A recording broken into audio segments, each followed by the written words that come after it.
Hello and welcome to The Reset, a mental health podcast without all the bollocks. I'm Sam Delaney. My guest this week is the US Congressman Adam Smith. Adam had a hugely successful political career and enjoyed a loving family life with his wife and 2 kids. But in his 40s, seemingly out of nowhere, his body and mind broke down to the extent that he almost had to stop everything in his busy life. Now he's written a book about his years of struggle with chronic pain, anxiety and depression. It's a raw account of some truly dark times, but it's also an inspirational tale of recovery that's full of wisdom and insight that could benefit us all. It's called Lost and Broken, My Journey Back from Chronic Pain and Crippling Anxiety, and I'll put the link in the show notes. I can't tell you how much I enjoyed talking to Adam for this. He's a really smart and articulate bloke whose thoughts on mental health, recovery and tackling anxiety mirror so many of my own. I hope you enjoy listening to our chat. Congressman Adam Smith, welcome to The Reset. Well, thank you. Appreciate the chance to be on with you this morning. It's a real pleasure to have you. Your new book, Lost and Broken, My Journey Back from Chronic Pain and Crippling Anxiety. It's very painful, raw, honest, but an inspirational story of recovery as well. Tell us about why you wrote it. Well, I wrote it originally just sort of to, better help me as I was recovering. It was about late 2019 when I finally started to get better. And I had been through, it was a long time, but 6 years in particular since the anxiety had hit and then the pain and all the doctors and all the different people I'd seen. I wanted to summarize it. What have I learned, both in terms of exercises, in terms of, mental approach and all of that. And as I wrote it, it occurred to me that a lot of people are suffering from very similar things, some combination of anxiety, depression, and chronic pain, and that telling my story publicly could really help people as they tried to navigate through that. And I don't mean to imply that there's like one road and I'm giving them but it's just guideposts, if you will, and things that I think, would have been helpful to me back when the whole thing started, if I had seen it. So I figured it could be helpful to a broader audience. So I decided to share it. You'd had an extremely successful life and career with, as I understand it, not many troubles in this regard, to your mental health. But then tell us about when this all began for you with the chronic pain and all the related illnesses. Sure. I think the simplest way to explain it, and this is where I start the book. I start the book at my absolute lowest point, which is 2016, after I'd had my 3rd hip surgery. I wasn't getting better. I wasn't recovering from that hip surgery. I was taking a lot of medication, both for pain and for my mental condition, anti-anxiety meds, antidepressants, a whole bunch of different things. The anxiety was as bad as it had ever been. And then I sort of go back to, how did I get there? And specifically for me, all of this became debilitating. 2013 was when I had this massive anxiety attack that just wouldn't go away. And I was trying to explain to people, there's a difference between stress and clinical anxiety. Stress is sort of the normal ups and downs of life. And by the way, mental health is enormously important, even in dealing with stress. You can learn how better to handle that and get yourself in a better place mentally. But clinical anxiety hits you and you don't really know where it's coming from. Okay. It's a feeling of existential fear, you're constantly thinking your life is on the line, and you don't have a specific cause that you can identify. That hit me in 2013. A year later, my hips started to go bad and the pain got so bad that I struggled to walk and sit. I was in pain most of the time. Now, it would be wrong to say that it all started in 2013. All right. So what I had to do is I had to go back, both in terms of my physical history and my mental history. And as I walked through it, I had thought of myself as never having any mental health problems. But, at the age of 25, I had this 4 or 5 month period of absolute depression, just complete darkness at a time in my life when everything was going great. All right. But it never even occurred to me, this could be a mental health something. Maybe I should talk to somebody about it. So yes, when this first hit me, I was like, what the hell? Where is this coming from? But then as I thought about it, you begin to sort of piece together stuff from your past that really helps you deal with what you're facing at the time.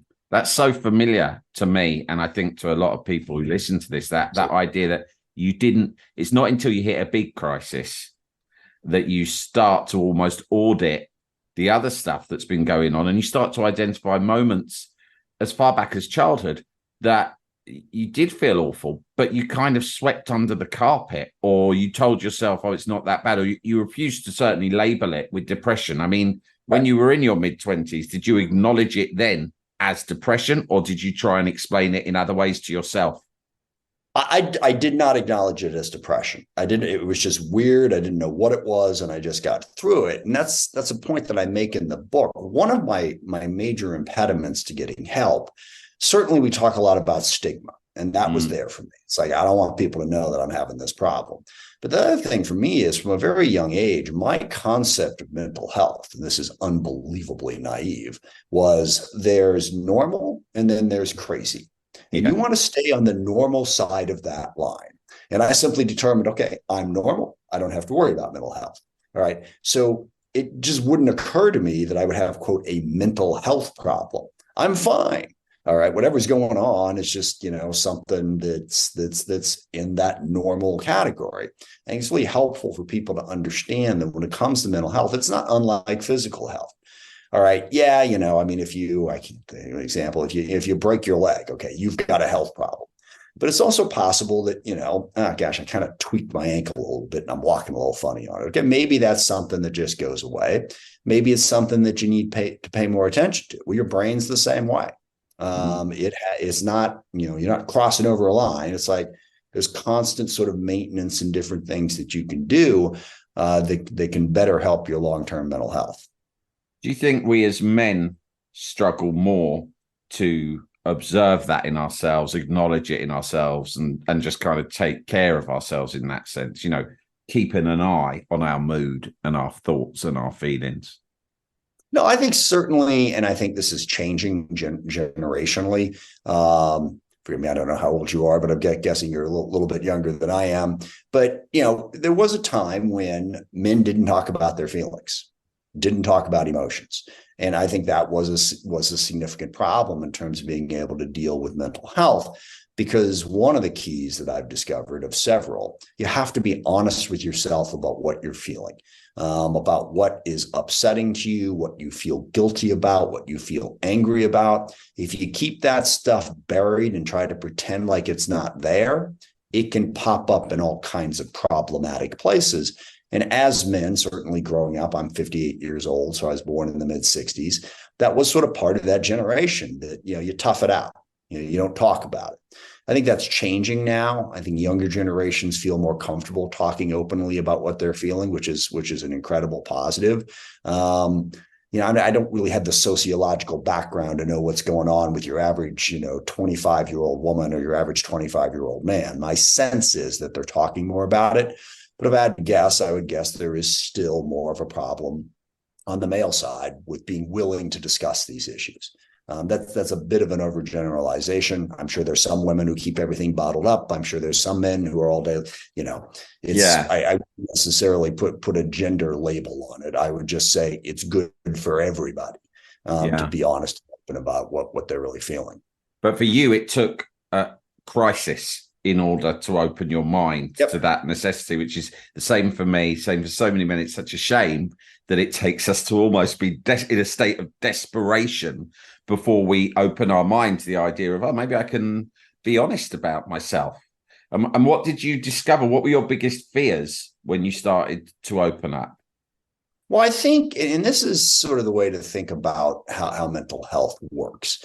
You have sort of two broad categories. One are the things that you're afraid of that you can, in fact, identify. That you can talk, hey, what are you anxious about? I'm anxious about my health. I'm anxious about my job. I'm anxious about the inevitability of death, which is definitely an issue out there that we don't talk enough about. But then the second layer, when you get to more clinical anxiety and clinical depression, is stuff that probably happened in your past that you just never emotionally dealt with, that is undermining you. So when I began to open up, actually on the, I'd always been reasonably good at being honest with myself about the stuff going on in my life at the time, that bothered me or didn't bother me, that I felt bad about or good about. But I had a past from my childhood that I never adequately dealt with. So the biggest opening for me was to start talking about it. And frankly, the biggest problem for me, and this is a pretty basic problem that a lot of people have, you have to have an inherent sense of your own self-worth. And I apologize, but this takes a moment to explain. And I didn't have that. And this was what the psychologist, he was about the 12th psychologist / psychiatrist / therapist that I saw, who finally helped me. That was the first thing he said to me after reading the questionnaire that I'd filled out. He said, "You don't think you have the right to exist." And I had no idea what he was talking about when he said that. Number one. Number two, I was pretty sure he was full of it, because that's just some sort of psychological mumbo jumbo. What does that mean? That's not doing anything for me. I exist. My thought on the matter really doesn't figure into it. Okay. But what he was getting at was a very important psychological concept. And that is a base belief that you are worthy of love, that you have, self-worth just because. Because what I argued with him, and I said, look, I'm good at my job. I'm a good husband. I'm a good father. Here's all the things I've done that prove that I'm a worthy human being.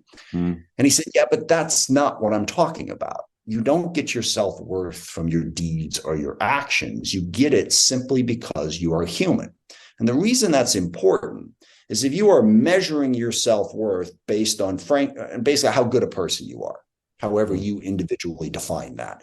I want to be really successful at my job, or I don't know, I want to collect the most salt and pepper shakers, whatever it is you're doing in your life. You want to know you're good at it. That's a different thing.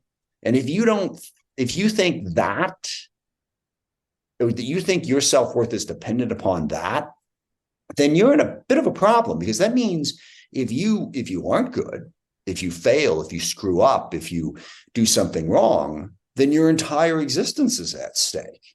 It's a constant existential threat. Every day you have to prove that you have a right to exist. And the pressure contained in that is enormous. And the reason that a lot of people don't get that basic sense of self-worth, it has to do with your childhood. You have to have unconditional love at some point as a child. You have to feel that security in your environment. Typically, people who don't come from very unstable households. They're abandoned as a child. They have an alcoholic parent. They go through a foster care system, don't have that connection. Me, I was adopted. My biological mother kept me for like a week, 10 days before giving me up for adoption to her older brother and flying me all the way across the country. And my adoptive mother had a bit of a depression problem, which I didn't know anything about. So we basically never bonded. I never had that secure sense of an environment that gave me that sense that no matter what, you're going to be okay. I didn't have that. And then there were various other things about how that family that I grew up in fell apart, that really bugged me. I mean, it's a bit of a complicated story. My father died when I was 19. My mother died when I was 25, the day before I got elected to the state Senate. And at that point in my life, when I got elected to the state Senate, life was great after a very big struggle, not thinking I was going to be able to do what I wanted to do with my life. I was there. And so I kind of washed my hands of the whole thing. I said, okay. And I had an older brother who had all manner of problems, who was not adopted. The family sort of fell apart from the time I was 12. But then both my parents passed away. I got elected. Life's good. That's gone. All right. It wasn't gone. It was still bugging me on a series of levels. So you got to have a sense of self-worth, and you got to deal with whatever in your life emotionally has affected you that you haven't adequately dealt with, where there's two sort of baselines. And then there's a bunch of other stuff that flows from there. That is really fascinating. And here's a big question. So I'm not expecting the definitive answer by any means, but I understand the process by which you go back, you take a look back, you reflect, you audit your feelings and the experiences of your life, and you may understand why you don't have enough self-worth. in your view, what's the important thing in then sort of starting again in order to really have some self-worth? Once you realize the reasons why you don't, how do you build it? Yeah. Well, I think just being told that concept, and in my case, it took 3.5 years worth of psychotherapy. I'm a little stubborn. It shouldn't necessarily have to take that long. But if you get to the point in life, and I was, 51, something like that, when I started this therapy, it may take, you basically have to be convinced of it. And that's what my psychologist convinced me of as he walked through it. And I think at the end of the day, it's just a matter of acceptance, of understanding that. And there is a certain logic to it when you stop and think about it. Human beings, we're all worthy. And if you're going to measure it by who's the smartest, who's the strongest, who's the kindest, we all succeed and fail on a day in and day out basis. Certainly some, are better in any one of those categories than others. But trying to rationally categorize, who the best people are and who the worst people are will lead you down a rabbit hole of insanity, literally. Better to just accept that baseline sense that everybody is worthy of love. And then we're working on a bunch of stuff up here. And the stuff up here is not irrelevant, okay? It matters how well you treat people. It matters how you approach your life, but not in an existential sense. So basically, I don't have an easy answer to that. You simply have to accept it.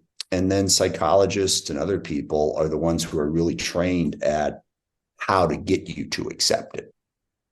Do you think that the lack of self-worth you had earlier in your life in some way drove you and perhaps helped your success in your political career and other aspects of your life? 100%. And frankly, at the end of the day, the reason that aside from my basic stubbornness, the second reason why it took me so long to accept this was, who I was, which was worry, think, work. I was just, it had worked pretty well for me. And now this guy's telling me that I got to be somebody different. Okay. A, that's hard just in general, but B, who I was, it worked pretty well.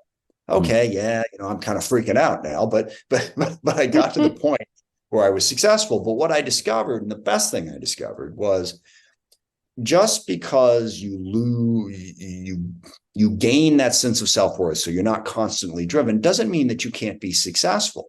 And what I discovered after I went through this, and I'm still working at a very high level in politics. At the time I got better, I was the chairman of the House Armed Services Committee. I'm the ranking member now because we lost the majority. C'est la vie. But anyway, I had a lot of important work to do, and I did it as well as I've ever done it. And the sentence that best describes it, I was still every little bit as intense. I was every little bit as focused. I was every little bit as passionate about getting things done and succeeding. But I did it all without the anger and self-flagellation. And it's much better that way. Okay. Because I used to do these things. And then when it looked like I wasn't going to succeed, it'd make me angry. And I'd spend all this time going, God, how could you be so stupid? Why did you say that? Why didn't you call this person and call that person? I went through all of that, which was not particularly helpful. So I put that aside and just focused on, intensely focusing on getting the job done. And you can do it. Yes. If you're existentially afraid, it can be a motivating factor, but there are other better ways to motivate yourself to succeed. Yeah, it's not a binary choice between being successful and crazy or unsuccessful and sane. I think a lot of people struggle with that. I mean, I do. The important thing is it's like, this is who I am. You're telling me to not be who I am. That's a hard thing. Giving up drinking is the same thing. When I was struggling with this stuff, I had to give up drinking, and a lot of you think, my personality is sort of tied to this. And in fact, my personality has been quite helpful to me in various ways, professionally, socially, and all the rest of it. I don't know who I'm going to be. I'll probably be a much less interested and charismatic and popular person without this. Who's going to want to talk to me? Yeah. And then you discover a whole new, usually better in every way side of yourself. So let me ask you, going back to the sort of timeline of your issues, that it was actually the chronic pain which started with your hip operation, right? And that was those were practical and physical issues that obviously impacted upon your mental health too. Yeah. No, it started with hip pain. And this is an interesting thing because there is an intersection between mental illness and chronic pain. And there are instances where anxiety or depression can be the cause of your pain. And in my case, I'm sure those things contributed, but I also had actual physical things wrong with me. It took me a long time to figure that out as well. I had knee surgery when I was 16 years old because a bone died in my knee and it had to be, fixed. And from that point forward, I've had knee pain, I've had back pain, I've had foot pain, a whole bunch of things that I've sort of navigated my way around for pretty much my entire life since I was 16. But it was always manageable. Okay. I couldn't run because my knee would swell up, but I could walk. I could do things occasionally, or I could do things fairly consistently. There was just pain. But then, a year after my anxiety hit, my hips went bad and I couldn't do anything. And it took me, in that case, 4 years to find someone who could help me. And the key to it was muscle activation. Because what had happened to me was, because of my knee surgery, I didn't rehab my knee properly. I mean, it was 1982. I was 16 years old. I went to a physical therapist for like 2 months. I don't know. And then I just protected my right leg because it hurt more. So I put more weight on my left leg. And that wound up getting my body all twisted out of shape. And then I had impinged hips, which is a complicated thing. A lot of people have impinged hips, don't ever develop a problem. But if you work your body the wrong way, the impinged hips can grind on each other and generate bone spurs, which is what happened to me. But it wasn't just the hips. It's where the pain seemed to be. So I went to a hip surgeon. I went to a hammer, everything looks like a nail. So the hip surgeon said, hey, your hips look bad. Let's fix them. And I went through 3 surgeries on that. And who knows, maybe I needed new hips, maybe I didn't. But the real problem was my muscles had shut down because I wasn't using them properly. And that's where the muscle activation therapist really helped me. It's a very specific discipline started in Colorado called muscle activation techniques, in which they understand how your muscles work and how they work in tandem. And they do massage and also electric pulse that gets your muscles restarted. And once you get them restarted and build some resiliency, those muscles protect those other aspects of your body. And I can't even begin to tell you. It took 2018 was when I started. It took about a year for that to get significantly better. And now I feel better than I have in probably since that knee surgery 45 years ago or 43 years ago, whatever the hell it was. In 2016, married to the pre-existing anxiety and other mental health issues, you were on pretty strong painkillers and medications, which were presumably compounding everything. I mean, you described that very vividly in the book. Tell us a bit about that. Yeah, well, I mean, that was part of the problem. So the thing to understand is both mentally and physically, when I hit this, it's nothing I'd ever seen before. I don't know. I thought my way through this, but I didn't know what was wrong with me. So, you go see someone who's smarter than you, a psychiatrist or, a hip surgeon or a physical therapist or whatever. And I had some general ideas. I had never been fond of medication. I avoided even pain medication, despite all the back problems and everything else I had.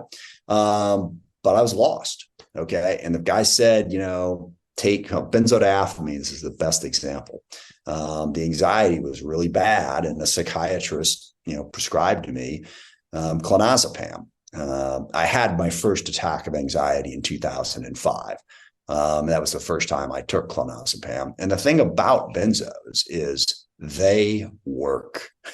It's unbelievable. Yeah. If you get this anxiety, you take this little pill and it's just gone. And you feel like yourself again. And it's a wonderful thing. So it's not one of these gradual kind of SSRIs or whatever. Yeah, the SSRIs just... It's a long road. Yeah, I mean, that was terrible. I mean, there was nothing good about my SSRI experience.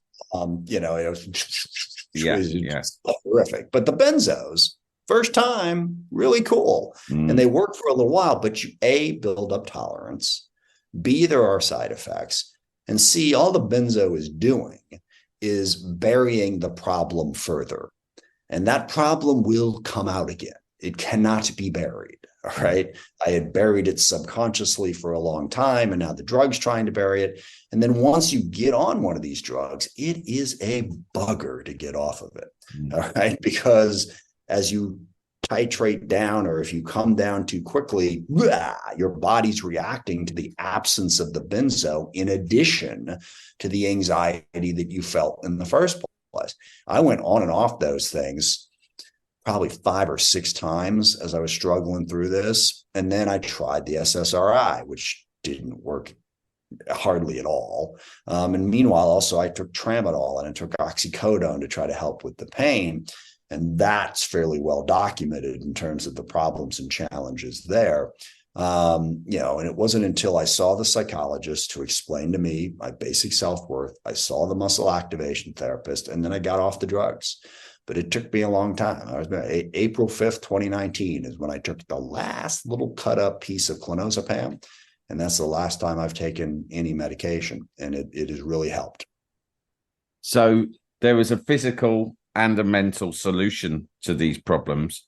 What else did you do? Did you feel at any point that you were addicted to some of these drugs? I don't think so. I mean, and that's a hard thing to measure. And I think, people who are vastly smarter than I am know that different brains are wired differently. A lot people have more cravings. They are more prone to addiction based on their brain makeup, supposedly. I mean, I don't know that I was prone towards addiction. I can tell you that I absolutely craved both the pain meds and the benzos. I mean, those times when I would go off of it, and then I'd just be so anxious, and I always kept a supply. I wasn't willing to fully cut the cord here. It's like, well, if I really need it, there it is. So I had those cravings. I don't know that I ever got to the point of being addicted, because obviously I was able to beat it without a particularly extensive detox program. But yeah, I craved those pills. There's no two ways about that. And it took some effort to get off of them. And the therapy or the psychiatry or whatever mixture of that, I'm not quite sure which it was that helped most, but that the sort of talking around it, was that the crucial factor? That, and of course the muscle activation to relieve the pain. Yeah. I mean, get the pain, getting rid of the pain was enormously important, because the pain, aside from being painful, worried the hell out of me. It's like, am I ever going to get better? Is this it? So getting a path to deal with the pain. And then what I did is I did 3.5 years of psychotherapy, and the psychotherapy was really helpful, because what psychotherapy gets at is it helps develop in you that inherent sense of self-worth, and it helps you open up and deal with issues that you've buried. And then the third piece is cognitive behavioral therapy. I have a very negative attitude towards cognitive behavioral therapy, which is improved, but I'll explain why I have the negative attitude. Because in our area here in the state of Washington, cognitive behavioral therapy is the big thing. It's where the psychologists start. And that's certainly what happened with me with 4 or 5 different therapists.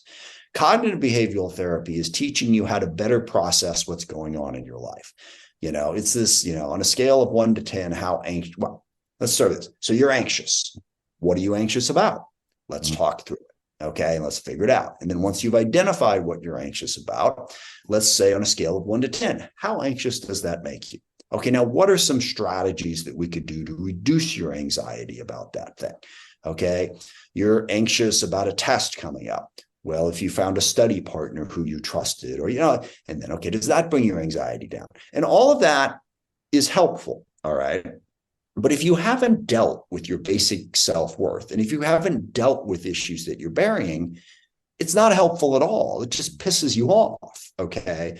The analogy I've come up with, it's like, if you break your leg, you're going to need physical therapy at some point. But if you go to the physical therapy before you set the leg, that's really not going to help you. All right. And that's the way I look at psychotherapy. Set the thing first, and then you can start talking through how to better manage it, because I didn't know what I was anxious about. That's the point. I mean, I had some things I was worried about, but it was nothing new.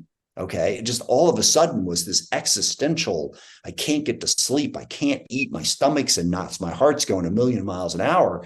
I don't know why. All right. So that's the order for me. Get that sense of self-worth, figure out what issues you might be burying, and then deal with the cognitive behavioral therapy. I totally agree. I've always felt the same way about it, because when I have found myself in that sort of very anxious state of mind and really at a loss, almost the worst thing to be offered is some sort of practical solution because it kind of annoys you. It makes you feeling incompetent, and sometimes almost like, it's never the intention of the person offering it, of course. Yeah. So I'm not judging them, but it can make you feel stupid because it's sort of Yeah, like, oh, you're worried about money. Have you thought of being more careful with your spending? Like, well, Jesus, I have every day. But listen, this is not. I don't need this. This suggests that the reason I'm feeling the way I'm feeling is that I've just sort of like been incompetent in my life, which is probably half the insecurity I have inside me buried deep anyways, that I might feel that way. You know, it's where the lack of self-worth comes from. So I 100% agree with that order that you are suggesting. I was going to ask you as well, in your work, which is obviously highly stressful, famously cutthroat, and very much in the public eye too, did you feel that as if you needed to hide these issues that you were having? The anxiety, and what was it like having to hide that every day? Yeah, I absolutely felt that way. I had to just go through it. And frankly, I mean, every day it was very stressful. The hardest part about it was figuring out, what can I do? Because my life is very planned in the sense that every day I got, 10 requests for meetings. All right. Can you do this? Can you go to this? Can you travel? Can you, and if I didn't know how I was going to be feeling, and I have to, plan this stuff a week, 2 weeks out, so I'm like, I don't know if I can do that. And I'd be like, okay, then I commit to it. And then we get closer to that day and I'm like, okay, how am I feeling? How am I going to do this? That was incredibly stressful. The one thing that I did eventually, take, I don't know, pride is the right word. I'd have all this stuff going on. It's like, okay, I got to sit down in a meeting and talk about, public transportation for 45 minutes while I'm utterly freaked out. I sort of took it as a challenge past a certain point. It's like, yeah, I can do this. And I walk out and go, hey, and I'm like, yeah. It was hard, but I sort of built it into part of how I was going to survive and get through this and keep doing my job. And also I'd be remiss if I didn't point out, I just had a ton of support. And my staff, my family, people who helped me along the way. I mean, to have that support structure there was something that I was truly blessed with. And I understand a lot of people who are dealing with these challenges don't necessarily have that around them. And that makes it much, much more difficult.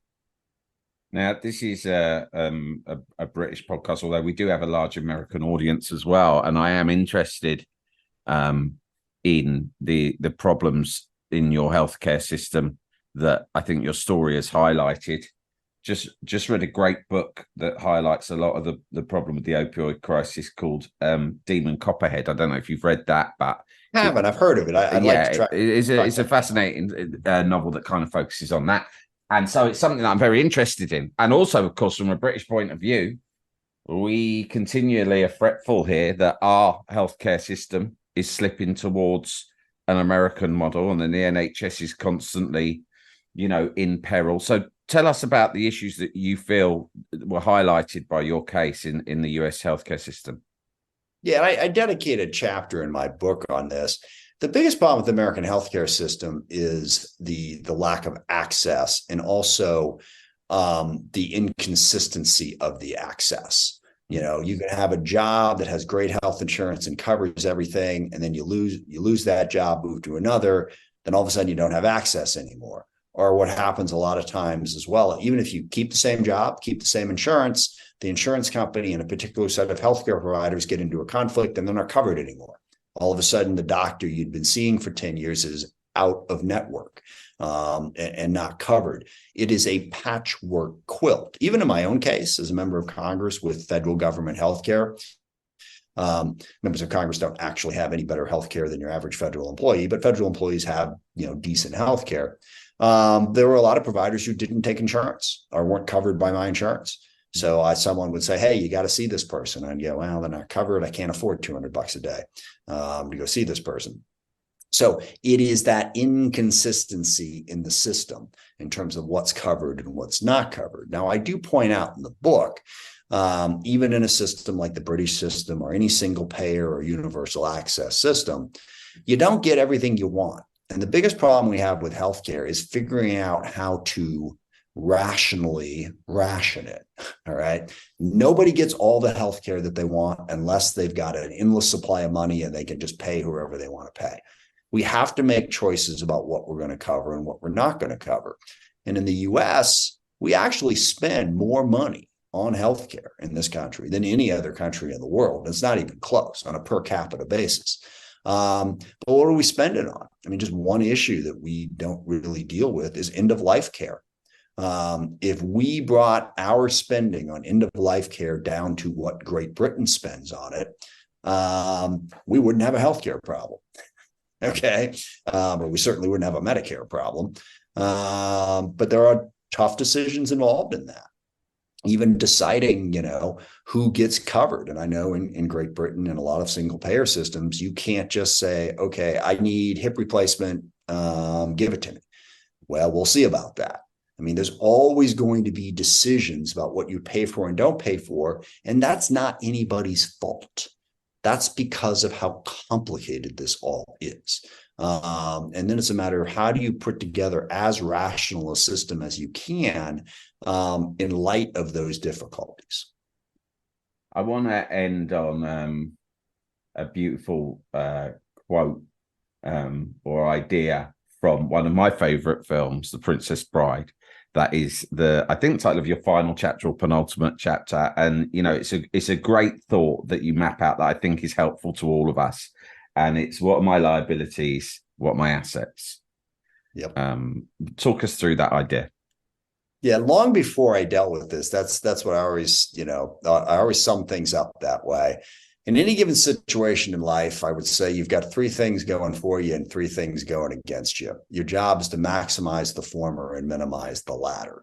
There's rarely going to be a situation when everything's just laid out in front of you. And that's one of at the end of The Princess Bride. I actually started The Princess Bride with the analogy in my book with, he's not dead, he's mostly dead. That's the way I came to think about myself in 2016. It's like, there's a path back here. Just believe that.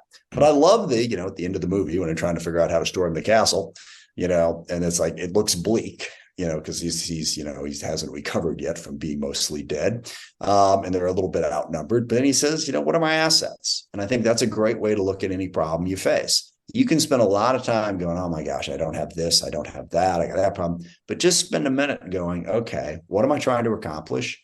And what do I have on my side that could potentially help me accomplish it? At the end of the day, that's just, you got to be optimistic in life. You got to look for those solutions. And that's the big message I try to deliver in this book. I want people to know help exists. There is a path. It's not necessarily easy, but the human mind, the human body have an unbelievable capacity to heal. All right. Believe that, seek out those solutions, and you can get better. Probably not perfect, but you can get better. Don't ever stop believing that. It's a really beautiful message, and your book is full of beautiful messages. And I'm, grateful to you for writing it. Lost and Broken: My Journey Back from Chronic Pain and Crippling Anxiety. There's so much wisdom in there, and you've shared so much of it here today with us. So, Congressman Adam Smith, thank you ever so much.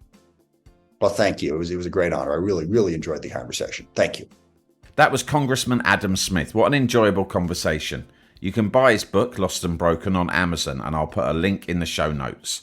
Thanks for listening as always.